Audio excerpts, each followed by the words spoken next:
நாங்கள் வந்து முதல்ல எலக்ட்ரானிக்ஸில் இருக்கும்போது ஒரு எக்ஸ்பீரியன்ஸ் கிடைச்சது. ஒரு எல்ஜி, சாம்சங், சோனி இந்தியாவுக்கு வரும்போது எப்படி பிபிஎல் ஒனிடா வீடியோகான்லாம் வந்து ஜஸ்ட் லைக் தட் ஆட் போட்டுட்ருப்பாங்க.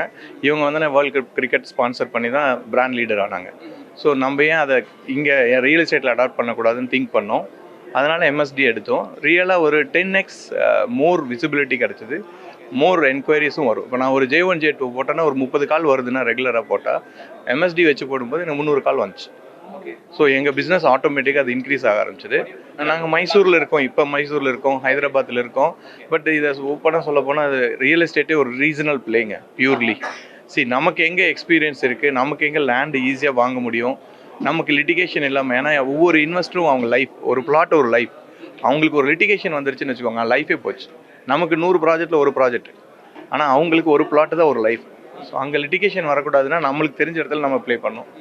நம்ம தெரியாத ஊரில் போய் மாட்டிக்கிறோம் ஆக்சுவலாக. அப்போ நம்மளும் காலி ஆகிடுவோம், கஸ்டமரும் காலி ஆகிடுவாங்க.